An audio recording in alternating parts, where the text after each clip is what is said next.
Hi hello welcome back. ഇന്ന് ഞാൻ നിങ്ങളെ മുന്നിൽ എത്തിയിരിക്കുന്നത് വെച്ചാൽ ഒരു പ്രധാനപ്പെട്ട ഇൻഫർമേഷൻ ഷെയർ ചെയ്യാൻ വേണ്ടിയിട്ടാണ്. ഞാൻ ഒരുപാട് തവണ പറഞ്ഞിട്ടുള്ളതാണ് സ്കാം അലേർട്ടിനെ കുറിച്ച്. അതുപോലെ തന്നെ വെച്ചാൽ ഒരുപാട് പേര് ഫോൺ വിളിച്ചൊക്കെ പറ്റിക്കുന്നതും അതുപോലെ ഗൂഗിൾ പേ വഴിയൊക്കെ തട്ടിപ്പ് നടത്തുന്ന ഒരുപാട് കാര്യങ്ങൾ നിങ്ങളായിട്ട് ഷെയർ ചെയ്തിട്ടുണ്ടായിരുന്നു. ഇന്ന് എൻ്റെ മുന്നിൽ തന്നെ അങ്ങനെ ഒരു അവസ്ഥ വന്നിട്ടുണ്ട്. അപ്പോൾ അത് നിങ്ങളായിട്ടൊന്ന് ഷെയർ ചെയ്യാമെന്ന് വിചാരിച്ച്. കാരണം വെച്ച് കഴിഞ്ഞാൽ നമ്മൾ കൂടുതൽ പേർക്ക് ഒരു ധാരണയുണ്ട്, ഇങ്ങനെയൊക്കെ ഒരുപാട് കാര്യങ്ങൾ കേട്ടാലും നാളെ നമുക്കൊന്നും വരില്ല, ഇതങ്ങ് അവോയ്ഡ് ചെയ്തേക്കാം, അങ്ങനെയൊക്കെ ചിന്തയുണ്ട് കുറേ ഭാഗം പേർക്ക്. ഞാനൊക്കെ ആദ്യം കേൾക്കും, ഞാൻ വിചാരിക്കുന്നത് നമ്മളിലും തേടിയിട്ട് വരും, നമ്മളെ അഡ്രസ്സ് എങ്ങനെ കിട്ടുക, നമ്മളെ ഫോൺ നമ്പർ എങ്ങനെ കിട്ടുക, അങ്ങനെയൊക്കെ ചിന്തിച്ചൊരു കാലം എനിക്കുണ്ടായിരുന്നു. പക്ഷെ ഇപ്പം എന്തായാലും എനിക്ക് മനസ്സിലാക്കാൻ വേണ്ടി പറ്റുന്നുണ്ട്, നമ്മളെല്ലാവരെയും തേടി ഇവരെത്തും. ഇവർ അവർക്ക് വേണ്ട എന്തൊക്കെ ഡാറ്റാസ് ആണ് അത് അവരെ കയ്യിലേക്ക് അവർ എങ്ങനെ അയക്കാനാലും. ഇപ്പൊ ഒരുപാട് നമുക്ക് സോഷ്യൽ മീഡിയ അക്കൗണ്ട്സുകളുണ്ട്, ഇൻസ്റ്റാഗ്രാം, യൂട്യൂബ് എല്ലാവർക്കും ഉണ്ടാവുമെന്ന് ഞാൻ വിശ്വസിക്കുന്നില്ല, എന്നാലും ഇൻസ്റ്റാഗ്രാമിൽ ഒരുവിധം പേർക്ക് ഉണ്ട്. അപ്പോൾ അക്കൗണ്ടിൽ തന്നെ നമ്മുടെ കോൺടാക്ട് നമ്പർ, അങ്ങനെ പല തരത്തിലുള്ള കാര്യങ്ങൾ അവർക്ക് കണ്ടുപിടിക്കാൻ വേണ്ടി പറ്റും. ഇപ്പൊ എനിക്കും വന്നിട്ടുള്ളത് ഇൻസ്റ്റാഗ്രാം വഴി തന്നെയാണ് എനിക്കും വന്നിട്ടുള്ളത് തട്ടിപ്പ്. അപ്പോൾ എന്താണെന്നുള്ളത് ഞാൻ പറയാം. പക്ഷെ അതിന് മുന്നേ വെച്ച് കഴിഞ്ഞാൽ ഞാനൊരു 6 മാസം മുന്നേ ഒരു വീഡിയോ ഇട്ടിരുന്നു, എന്നെ ഒരു കസ്റ്റമർ പറ്റിച്ചെന്ന് പറഞ്ഞിട്ടുള്ളത്. വളരെയധികം സങ്കടകരമായിട്ടുള്ളൊരു ആ ഒരു സിറ്റുവേഷൻ വെച്ചാൽ 6 മാസം മുന്നേ ഞാൻ അത്ര സങ്കടപ്പെട്ടിരുന്നു. കാരണം ആദ്യമായിട്ട് എനിക്ക് അങ്ങനെ ഒരു അവസ്ഥ ഉണ്ടാകുന്നത്. കാരണം വെച്ചാൽ നമ്മൾ ബിസിനസ് സ്റ്റാർട്ട് ചെയ്തിട്ട് നമുക്ക് ഇതുവരെയും അങ്ങനത്തെ ഒരു പ്രശ്നം വന്നിട്ടില്ല. വലിയ ബിസിനസ്സുകാരാണെങ്കിൽ നമുക്ക് വിചാരിക്കാം വലിയ ബിസിനസ്സും കാര്യങ്ങളൊക്കെയാണ്, അപ്പോൾ അതുകൊണ്ട് ഒരു ചെറിയ എന്തെങ്കിലും ഒരു 10,000 5,000 പ്രശ്നമില്ല എന്നുള്ളത്. പക്ഷെ നമുക്ക് ആ ഒരു 10,000 എന്ന് പറയുന്നത് വലിയൊരു തുക തന്നെയാണ്. അപ്പോൾ അതുകൊണ്ട് തന്നെ ഭയങ്കര സങ്കടം ഉണ്ടായിട്ടുണ്ടായിരുന്നു. അപ്പോൾ അതും പറഞ്ഞിട്ട് ഞാൻ യൂട്യൂബിൽ ഒരു വീഡിയോ ഇട്ടിട്ടുണ്ടായിരുന്നു. ആ വീഡിയോയിൽ ഞാൻ ആ വീഡിയോ കണ്ടപ്പം തന്നെ എൻ്റെ ചെറിയൊരു ചാനൽ റീച്ചും കാര്യങ്ങളൊന്നും അങ്ങനെ ഇങ്ങനെ ഇപ്പോൾ ഉള്ള അത്രയും എനിക്ക് അന്ന് ഉണ്ടായിരുന്നില്ല. അപ്പോൾ അതുകൊണ്ട് തന്നെ ഞാൻ പ്രമുഖരായിട്ടുള്ള ഒരു യൂട്യൂബർ, ഇതുപോലെ റിയാക്ഷൻ വീഡിയോസ് ഒക്കെ ചെയ്യുന്ന ഒരു യൂട്യൂബറാണ്, ഞാൻ അവനെ സമീപിച്ചിട്ട് പറഞ്ഞു തരും. എന്നുവെച്ചാൽ ഇൻസ്റ്റാഗ്രാമിൽ തന്നെ അവരുമായിട്ട് കോൺടാക്ട് ചെയ്തിട്ട് ഞാൻ പറഞ്ഞു, ഇങ്ങനെ ഒരു അവസ്ഥ എനിക്ക് ഉണ്ടായിരുന്നു, എൻ്റെ ഒരു കസ്റ്റമർ പറ്റിച്ചിട്ടുണ്ടായിരുന്നു, അപ്പോൾ സോഷ്യൽ മീഡിയ അക്കൗണ്ട്സ് വഴിയാണ് എനിക്ക് ഇങ്ങനെ വന്നിട്ടുള്ളത്, താനൊന്ന് ഇതൊന്ന് റിയാക്ട് ചെയ്യൂ, ഇതുപോലെ വേറൊരാൾക്ക് പറ്റരുതിന്, അഥവാ എൻ്റെ വീഡിയോസും കാര്യങ്ങളും അവർ കാണുന്നുണ്ടെന്നുള്ളത് അവരെന്നോട് പറഞ്ഞിട്ടുണ്ടായിരുന്നു. അങ്ങനെ നമ്മൾ സംസാരിക്കുന്നതിൻ്റെ ഇടയ്ക്ക് അവർ വായിന്ന് വന്നിട്ടുണ്ടായിരുന്നു ആ ഒരു യൂട്യൂബറുടെ പേരും അവരുടെ വീഡിയോസ് കാണാറുണ്ടെന്നൊക്കെ ഉള്ളത്. അപ്പൊ അതുകൊണ്ട് ഞാൻ എന്ത് ചെയ്തു, ഇയാളോട് പറഞ്ഞു, തന്റെ വീഡിയോസ് അവർ കാണാറുണ്ട്, താൻ എന്ത് ചെയ്യാന് ഒന്ന് ഈ ഒരു വീഡിയോ ഒന്ന് ചെയ്യോ, അപ്പൊ അവരിലേക്ക് എത്തും, എന്റെ ഈ ഒരു സങ്കടം അവർ അറിഞ്ഞിട്ടുണ്ടെങ്കിൽ എന്താ പൈസ തരുന്നുള്ളതിൽ. അപ്പോൾ അയാൾ ഓക്കെ പെട്ടെന്ന് ചെയ്യാം, വീഡിയോ ഡീറ്റെയിൽസും കാര്യങ്ങളൊക്കെ സെൻഡ് ചെയ്യാനൊക്കെ പറഞ്ഞു. അപ്പൊ അതേപോലെ തന്നെ ഒരു 2 ദിവസം കഴിഞ്ഞപാട് എനിക്ക് വീണ്ടും ഞാൻ ഇതുപോലെ തന്നെ ഈ ഒരു തട്ടിപ്പായിട്ട് ഞാൻ ഈ വീഡിയോ ഇട്ടത് കൊണ്ട് തന്നെ ആയിരിക്കാം എൻ്റെ ഫോണിലേക്ക് ഇതുപോലൊരു വീഡിയോ വന്നു.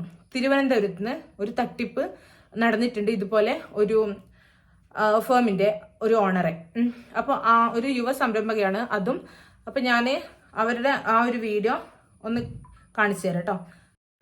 തിരുവനന്തപുരം നന്ദൻകോട്ടെ മൃണാളിനി ബൊട്ടിക്കിന്റെ ഉടമ മൃണാളിനി രാധാകൃഷ്ണനാണ് തട്ടിപ്പിനിരയായത്. ഓൺലൈനിൽ സാരി വാങ്ങാനുള്ള ഓർഡറിന്റെ മറവിലായിരുന്നു തട്ടിപ്പ്. 10,000 രൂപ നഷ്ടപ്പെട്ടു. ആദ്യം എൻ്റെ ഇൻസ്റ്റാഗ്രാം നോക്കി അതിൽ നിന്നൊരു പിക്ചർ എടുത്ത് എനിക്ക് എൻ്റെ ഇൻസ്റ്റാഗ്രാമിൽ കൊടുത്തിരിക്കുന്ന നമ്പറിൽ വാട്സാപ്പ് ചെയ്ത് ഇത് അവൈലബിൾ ആണോ എന്ന് ചോദിച്ചു. അപ്പം ഞാൻ അത് അല്ല, വേറെ കളേഴ്സ് ഉണ്ടോ എന്ന് ചോദിച്ചു. ഉണ്ടെന്ന് പറഞ്ഞ് ഞാൻ പിക്ചേഴ്സ് അയച്ചു കൊടുത്തു. അപ്പോൾ യൂഷ്വലി എങ്ങനെ ഒരു ക്ലയൻറ്റ്, ഒരു ജെന്യുവൻ ക്ലയൻറ്റ് സംസാരിക്കും അതുപോലെ തന്നെ സംസാരിച്ച് ഇത് മതി എന്ന് പറഞ്ഞ് സെലക്ട് ചെയ്ത് എങ്ങനെ പേയ്മെൻറ്റ് തരണം. അപ്പോൾ ഞാൻ എൻ്റെ ബാങ്ക് ഡീറ്റെയിൽസും കൊടുത്തു, ഫോൺ നമ്പറും കൊടുത്തു ഗൂഗിൾ പേക്ക് വേണ്ടിയിട്ട്. അപ്പോൾ ഒരു ഗൂഗിൾ പേ ചെയ്തു എന്നും പറഞ്ഞ് വൈകുന്നേരം ആയപ്പോഴത്തേക്ക് എനിക്കൊരു മെസ്സേജ് ഇട്ടു. എൻ്റെ 6,000 സംതിങ് ആയിരുന്നു എമൗണ്ട് വന്നിരുന്നത്. അപ്പോൾ ഒരു 16,000 ഇട്ടുപോയി അറിയാതെ. 6,000 പകരം 16,000 ആയിപ്പോയി എന്ന് പറഞ്ഞാൽ എനിക്കൊരു മെസ്സേജ് ഇട്ടായിരുന്നു. അപ്പോൾ ഞാൻ വിചാരിച്ചു ഇനി അവർക്ക് പെട്ടെന്നൊരു ബുദ്ധിമുട്ടുണ്ടാവണ്ട, ഞാൻ കാശ് തിരിച്ചു കൊടുക്കാമായിരിക്കും, ഒരു പേടി വേണ്ടെന്ന് വെച്ചാൽ അപ്പോൾ തന്നെ ഞാൻ 10,000 ട്രാൻസ്ഫർ ചെയ്ത് കൊടുത്തു. അപ്പോൾ കുറച്ച് കഴിഞ്ഞിട്ട് പിന്നെ അവർ പറഞ്ഞു ഒരു 10,000 കൂടെ അറിയാതെ വന്നുപോയി എന്ന് പറഞ്ഞു. അപ്പോൾ ഞാൻ പറഞ്ഞു ഇത് കുറേ സ്കാം ഇങ്ങനെ നടക്കുന്നുണ്ട്, എനിക്ക് അക്കൗണ്ട് ഡീറ്റെയിൽസാണ്, ഞാൻ ബാങ്ക് പോയി ചെക്ക് ചെയ്തിട്ട് നാളെ ഇട്ടുതരാമെന്ന് പറഞ്ഞു. അപ്പോഴത്തേക്ക് അവരെന്നെ ബ്ലോക്ക് ചെയ്തു. അതിവിദഗ്ധമായി പണമയച്ച സന്ദേശം കൃത്രിമമായി സൃഷ്ടിച്ചാണ് മൃണാളിനിക്ക് അയച്ചു നൽകിയത്. ഇത് പെട്ടെന്ന് തിരിച്ചറിയാൻ കഴിയില്ല. രണ്ടാമതും തട്ടിപ്പിന് ശ്രമിച്ചപ്പോൾ സംശയം തോന്നിയതുകൊണ്ട് കൂടുതൽ പണം നഷ്ടമായില്ല. ഒറ്റ നോട്ടത്തിൽ മനസ്സിലാവില്ല, ഈവൻ 2 പ്രാവശ്യം നോക്കിയാലും അപ്പൊ ഈ വീഡിയോയിൽ പറയുന്നുണ്ട് അവർ ചെയ്യുന്ന തട്ടിപ്പ് എന്ന് പറഞ്ഞു കഴിഞ്ഞാല് മനസ്സിലാക്കാൻ വേണ്ടി പറ്റില്ല എന്നുള്ളത്. അപ്പൊ അതുകൊണ്ട് തന്നെ ഈ ഒരാൾക്ക് 10,000 രൂപ നഷ്ടപ്പെട്ടിട്ടുണ്ട്. രണ്ടാമതും അവർ ഇതേപോലെ തന്നെ ഒന്ന് പയറ്റാന്ന് വിചാരിച്ചു. അങ്ങനെ നോക്കിയപ്പോഴേക്കാണ് രണ്ടാമതും ചെക്ക് ചെയ്യാന്ന് പറയുമ്പോഴത്തേക്ക് ബ്ലോക്ക് ചെയ്തു. അതാണ് ഇപ്പൊ ഇവിടെ സംഭവിച്ചിട്ടുള്ളത്. അപ്പൊ ഞാൻ ഈ ഒരു വീഡിയോ കിട്ടിയ പാടെ ഞാൻ എന്താ വിചാരിച്ചത്, എന്നെ കസ്റ്റമർ ഇങ്ങനെ പറ്റിച്ചിട്ടുണ്ടല്ലോ, പക്ഷെ ഇതേപോലെയല്ല എന്നെ പറ്റിച്ചത്. ഇപ്പൊ ഇതിൽ ഉത്തരേന്ത്യക്കാരായിരിക്കും എന്നാണ് ഇപ്പൊ ഇതിൽ പറയുന്നുണ്ടേനു, ഉത്തരേന്ത്യയിൽ നിന്നുള്ള ആളായിരിക്കാനാ ചാൻസ് എന്നുള്ളത്. അപ്പൊ സത്യമാണ്, ഉത്തരേന്ത്യയിലുള്ള ആൾക്കാർ തന്നെയാണ് കൂടുതൽ ഇതുപോലെ പറ്റിക്കാൻ വേണ്ടിട്ട് നിൽക്കുന്നത്. ഫ്രോഡ് കളി കളിക്കുന്നത് ഇവർ തന്നെയാണ്. ഇതുപോലെ കുറേ അനുഭവങ്ങളുണ്ട്. കുറേ അനുഭവങ്ങൾ വെച്ചാൽ കുറേ അനുഭവങ്ങൾ ഞാൻ കണ്ടിട്ടുണ്ട്. കുറേ ന്യൂസ് ചാനലിലും അതുപോലെ തന്നെ ഒരുപാട് ആളുകളുടെ റിയാക്ഷൻ വീഡിയോസും കാര്യങ്ങളൊക്കെ ഞാൻ കണ്ടിട്ടുണ്ട്. അപ്പൊ അതിലൊക്കെ ഇതുപോലെ തട്ടിപ്പിനെ കുറിച്ച് പറയുന്നുണ്ടായിരുന്നു. അപ്പൊ അങ്ങനെ ഞാൻ ഈ ഒരു വീഡിയോ കിട്ടിയ പാടിന് എന്ത് ചെയ്തു, ഈ ഒരു യൂട്യൂബർക്ക് ഞാൻ അയച്ചു കൊടുത്തു. എന്നിട്ട് അത് എന്നെ പോലെ തട്ടിപ്പിനിരയായ ഒരു ഉടമയാണ്. നിങ്ങളൊക്കെ വീഡിയോ ചെയ്യുന്നതെന്ന് വെച്ച് കഴിഞ്ഞാല് ഓരോ വലിയ വലിയ കമ്പനീസിന്റെ അല്ലെങ്കിൽ ടെക്സ്റ്റൈൽസിന്റെ ഉടമകൾ ഇങ്ങനെ കസ്റ്റമറെ പറ്റിച്ചു എന്നൊക്കെ പറഞ്ഞുകൊണ്ടല്ലേ. അപ്പൊ നമ്മളെപ്പോലുള്ളവരും ഇതുപോലെ ചെറിയ രീതിക്ക് തുടങ്ങുന്ന ആൾക്കാരെയും കസ്റ്റമർ പറ്റിക്കുന്നുണ്ട്. അപ്പൊ അതിനെക്കുറിച്ച് ഒന്ന് റിയാക്ട് ചെയ്തുകൂടെ എന്ന് പറഞ്ഞിട്ടേനും ഞാൻ വീഡിയോ അവർക്ക് അയച്ചു കൊടുത്തിട്ടുണ്ടായത്. അപ്പൊ എന്നോട് ഈ വീഡിയോ കണ്ടപ്പോൾ എന്നോട് പറഞ്ഞു, ഞാൻ എന്തായാലും ടെൻഷൻ ആവണ്ട കേട്ടോ, ഞാൻ വേഗം തന്നെ ചെയ്യാന്ന് പറഞ്ഞു. ഞാൻ എന്ത് ചെയ്തു, ഇതും വിചാരിച്ചാ അത് പിന്നെ ചെയ്യുമല്ലോ, ചെയ്തതിന് എന്തായാലും അവർ കാണാം, അവർ കണ്ട എനിക്ക് പൈസ, ഞാൻ അതായത് ചിന്തിച്ചു പോയത്. പക്ഷെ എന്ന് പറഞ്ഞാല് ഈ കക്ഷി അങ്ങനെ ഒരു വീഡിയോയും ചെയ്തിട്ടില്ല. എന്ത് തിരക്കോ കാര്യങ്ങളോ എന്തും ഉണ്ടായിക്കോട്ടെ, ഇപ്പൊ നമ്മളൊരു കാര്യം ഒരാള് അത്രയും വിഷമത്തിൽ പറയുമ്പോൾ ഞാൻ എൻ്റെ വിഷമങ്ങൾ ഞാൻ പറഞ്ഞിട്ടുണ്ടായിരുന്നു. ഞാൻ ഇങ്ങനെ എത്രയും കഷ്ടപ്പെട്ടാണ് ചെയ്യുന്നതെന്നുള്ളത് ആ വീഡിയോയിൽ പറഞ്ഞ കാര്യങ്ങൾ തന്നെ ഞാൻ അയാളോട് പറഞ്ഞിട്ടുണ്ടായിരുന്നു. എന്തായാലും ആ പൈസ കിട്ടണം, അതിന് വേണ്ടിയിട്ടാണ് ഇങ്ങനെ പബ്ലിക്കായിട്ട് അവരുടെ ഡീറ്റെയിൽസും കാര്യങ്ങളൊക്കെ ഞാൻ ഷെയർ ചെയ്യുന്നു പറഞ്ഞാലെങ്കിൽ അവർ തരുന്നൊക്കെ പറഞ്ഞിട്ട് അതൊക്കെ ഒന്ന് പറയണേന്നെല്ലാം പറഞ്ഞു കൊടുത്തിട്ടുണ്ടായിരുന്നു. പക്ഷെ ഒന്നും ചെയ്തില്ല, ഒരു ഹെൽപ്പും എനിക്ക് ചെയ്തു തന്നിട്ടുണ്ടായിരുന്നില്ല. പക്ഷെ പിന്നെ അതിനെക്കുറിച്ച് ഒരു അഡ്രസ്സ് ഉണ്ടായിട്ടുണ്ടായിരുന്നില്ല, ചെയ്തിട്ടില്ല. കാരണം വെച്ചാൽ എനിക്ക് തോന്നുന്നു മേ ബി എൻ്റെ അക്കൗണ്ട്സ് ഒക്കെ ചെക്ക് ചെയ്തപ്പോഴത്തേക്ക് വലിയ റീച്ചും കാര്യമില്ലാത്ത അക്കൗണ്ടാണ്, അങ്ങനെയൊക്കെ വിചാരിച്ചിട്ടായിരിക്കാം. കാരണം കൂടുതൽ എല്ലാവർക്കും റീച്ചുള്ള ആൾക്കാർ തന്നെ പ്രശ്നങ്ങൾ റിയാക്ട് ചെയ്യുള്ളൂ, അതുപോലെ പണമുള്ള ആൾക്കാരുടെ പ്രശ്നങ്ങളെ എല്ലാവർക്കും കേൾക്കണ്ടു.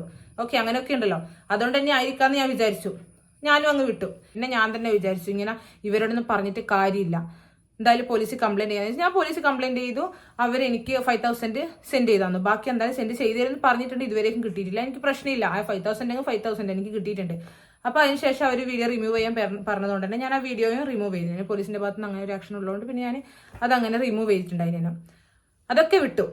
ഇന്നലെ ഇതേപോലെ തന്നെ ഞാൻ കിടക്കുന്ന സമയം രാത്രി ഞാൻ കാണിച്ചു തരാം. ഇതിന്റെ സ്ക്രീൻഷോട്ടും കാര്യങ്ങളൊക്കെ ഞാൻ സൈഡിൽ കൊടുക്കുകയും ചെയ്യാം, കാരണം ഇതിൽ കറക്റ്റായിട്ട് മനസ്സിലാവില്ലല്ലോ. അപ്പോൾ അതുകൊണ്ട് തന്നെ സ്ക്രീൻഷോട്ടും കാര്യങ്ങളും കൊടുക്കാം, അന്നേരം മനസ്സിലാവും. ഇന്നലെ രാത്രി എനിക്ക് ഫസ്റ്റ് വന്ന മെസ്സേജ് സന്ധ്യക്ക വന്നിട്ടുണ്ടായത് 6:36 വന്നതിനും ഈ ഒരു ഡ്രസ്സിന്റെ പ്രൈസ് ചോദിച്ചുകൊണ്ട്, ഈ ഒരു ഡ്രസ്സിന്റെ പ്രൈസും ചോദിച്ചുകൊണ്ടാണ് വന്നിട്ടുണ്ടായിരുന്നത്. അപ്പൊ ഞാൻ ഈ ഒരു ഡ്രസ്സ് പൊതുവെ നമ്മളൊരു ഡ്രസ്സ് ചെയ്ത് കഴിഞ്ഞാൽ അതിന്റെ ഏജ് എത്രയും ചോദിച്ചിട്ടാണ് ഞാൻ പ്രൈസ് പറഞ്ഞു കൊടുക്കില്ല. അങ്ങനെ ഏജ് ഒക്കെ ചോദിച്ചു. ഞാൻ 14 വയസ്സ്, അവർ 14 വയസ്സ്, എത്രയാണ് പ്രൈസ് എന്ന് ചോദിച്ചു. അത് അയച്ചത് 8:45. പക്ഷെ ഇന്നലെ എനിക്ക് ഒരുപാട് വർക്ക് ഉള്ളത് കൊണ്ട് തന്നെ എനിക്കത് നോക്കാൻ വേണ്ടി പറ്റിയിരുന്നില്ല. ഞാൻ നോക്കിയിരുന്നത് രാത്രി 10:16. ഓക്കെ, ഞാൻ 10:16 നോക്കി. ഇപ്പോൾ അവർ ഓൺലൈനിലുണ്ട് കേട്ടോ, കണ്ടാ. ഇപ്പൊ ഞാൻ ഈ പറയുന്ന സമയത്ത് ഓൺലൈനിൽ അവരുണ്ട്.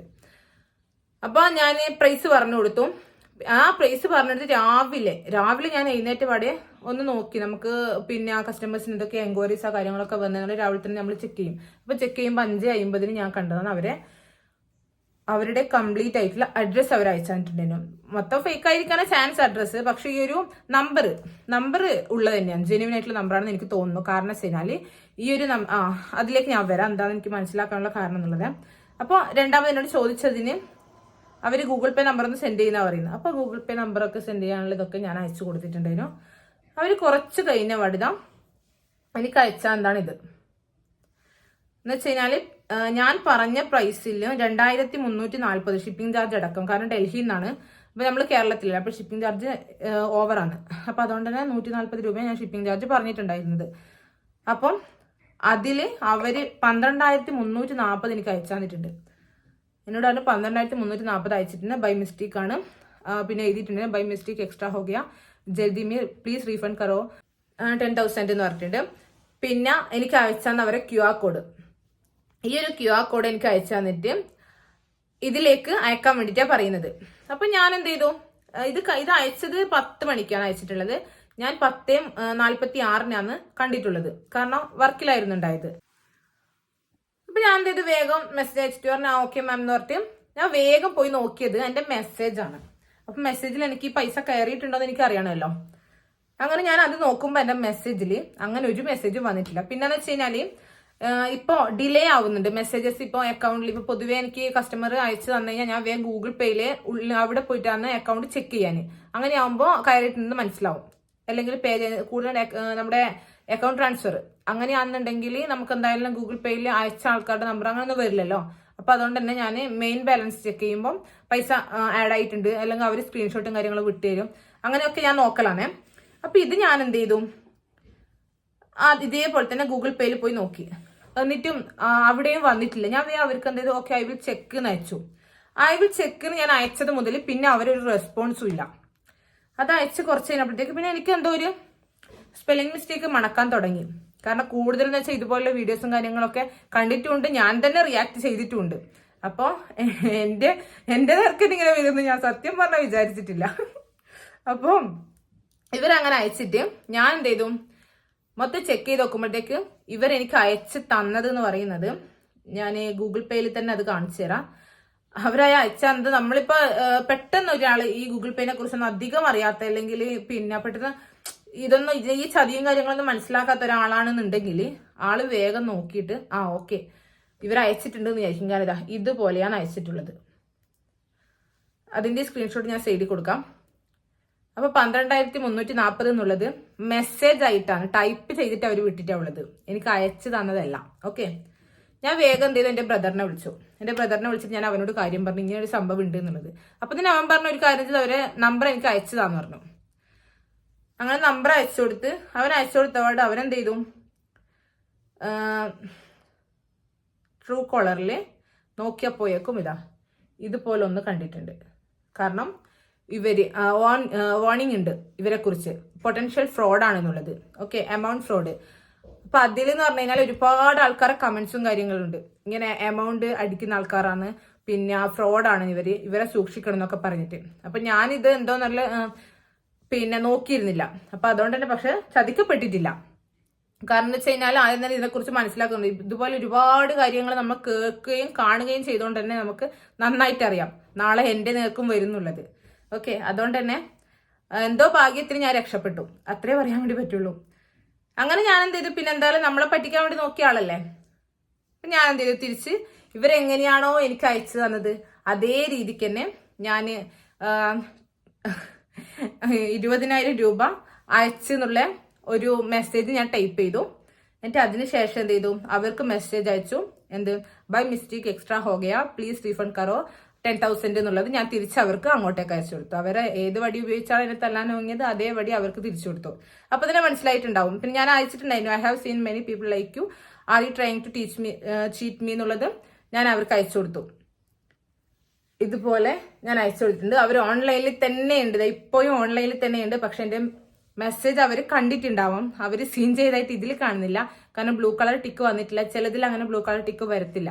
അപ്പൊ അതായിരിക്കാം, അവരെന്തായാലും കണ്ടിട്ടുണ്ടാവും, കാണാതിരിക്കില്ല. അപ്പൊ ഞാൻ ഇതുപോലെ ഈ ഒരു സംഭവം എന്ന് പറഞ്ഞു കഴിഞ്ഞാല് രാവിലെ തന്നെ ഒരു ഷോക്കുമായിരുന്നു.